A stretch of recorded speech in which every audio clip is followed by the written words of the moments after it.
બધાને તો અત્યાર સુધી એવું જ ખબર છે કે દુઃખો વેચવાથી ઘટે છે અને સુખ વેચવાથી ઘટે છે, પણ અબ્રાહમ હિક્સનું ટીચિંગ્સ તો આખું અલગ છે.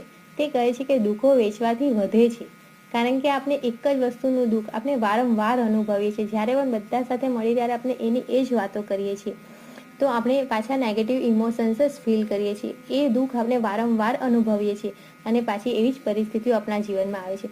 હા, આપણા જે કરીબી છે, એકાદ બે જણ છે, તેની સાથે આપણે સલાહ સૂચન લઈ શકીએ છીએ, આપણા મનની વાત કરી શકીએ છીએ, પણ આપણે જેને પણ મળીએ તેની સાથે આપણે આપણા દુઃખોની જ વાત કર્યા કરીશું તો આપણા જીવનમાં પાછી એવી જ પરિસ્થિતિઓ, એવા જ પ્રોબ્લેમો આવે છે.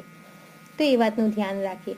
હા, આપણા સુખ, આપણા જોય, આપણા જે સારું ફિલિંગ્સ કરે એવી વાતો બીજા સાથે શેર કરીશું તો એ પણ વધે છે. તો આપણે આજથી આપણા જીવનમાં જે સારું થાય એ વાતો કરીએ તો ત્યારે આપણા વાઇબ્રેશન હાઈ હોય છે, એટલે એવી હાઈ એનર્જીવાળી વસ્તુઓ જ આપણા જીવનમાં આવે છે.